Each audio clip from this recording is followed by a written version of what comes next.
अंतरिक्ष से आई एक और गुड न्यूज, सूर्य के और करीब पहुंचा आदित्य L1। इसरो चीफ ने दिया बड़ा अपडेट।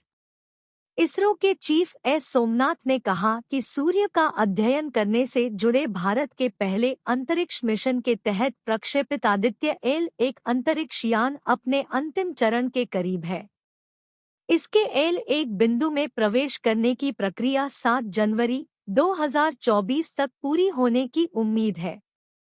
इसरो चीफ सोमनाथ ने कहा कि अंतरिक्ष यान के L1 बिंदु में प्रवेश की अंतिम तैयारियां लगातार आगे बढ़ रही है। इसरो के चीफ एस सोमनाथ ने कहा कि आदित्य L1 अपने अंतिम चरण के करीब। इसके L1 बिंदु में प्रवेश करने की प्रक्रिया 7 जनवरी 2024 तक पूरी होने की उम्मीद। सोमनाथ ने कहा कि अंतरिक्ष यान के L1 बिंदु में प्रवेश की तैयारियां चल रही हैं। तिरुवनंतपुरम। भारतीय अंतरिक्ष अनुसंधान संगठन इसरो के अध्यक्ष एस सोमानाथ ने कहा कि सूर्य का अध्ययन करने से जुड़े भारत के पहले अंतरिक्ष मिशन के तहत प्रक्षेपित आदित्य L1 अंतरिक्ष यान अपने अंतिम चरण के करीब है और L1 बिंदु में प्रवेश करने की प्रक्रिया 7 जनवरी 2024 तक पूरी होने की उम्मीद है।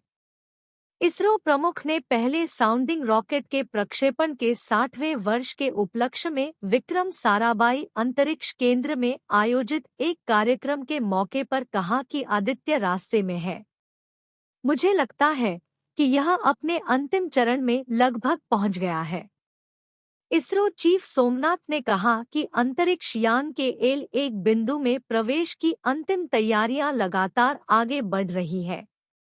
सोमनाथ ने कहा कि L1 बिंदु में प्रवेश करने की अंतिम प्रक्रिया संभवतः 7 जनवरी 2024 तक पूरी हो जाएगी। आदित्य L1 का 2 सितंबर को श्रीहरिकोटा स्थित सतीश धवन अंतरिक्ष केंद्र SDSC से सफलतापूर्वक प्रक्षेपण किया गया था। इसरो के मुताबिक आदित्य L1 सूर्य का अध्ययन करने वाली पहली अंतरिक्षाधारित वेधशाला है।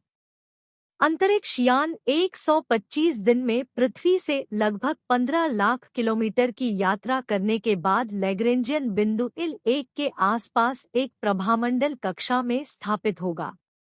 L1 बिंदु को सूर्य के सबसे निकट माना जाता है। आदित्य L1 सूर्य के रहस्य जानने के लिए विभिन्न प्रकार के वैज्ञानिक अध्ययन करने के साथ ही विश्लेषण के वास्ते इसकी तस्वीरें भी धरती पर भेजेगा। आदित्य L1 सूर्य की सतह का अध्ययन करेंगे। सूर्य के प्रकाशमंडल के ऊपर की परत को क्रोमोस्फीयर के रूप में जाना जाता है और सूर्य के वायुमंडल का सबसे बाहरी भाग कोरोना कहलाता है। इसरो के अनुसार आदित्य L1 अंतरिक्ष यान क्रोमोस्फीयर और कोरोना की गतिशीलता की जांच करेगा। यह वहां मौजूद कणों और प्लाज्मा के वातावरण, कोरोना का ताप तंत्र, कोरोना में चुंबकीय क्षेत्र टोपोलॉजी और चुंबकीय क्षेत्र की भी जांच करेगा।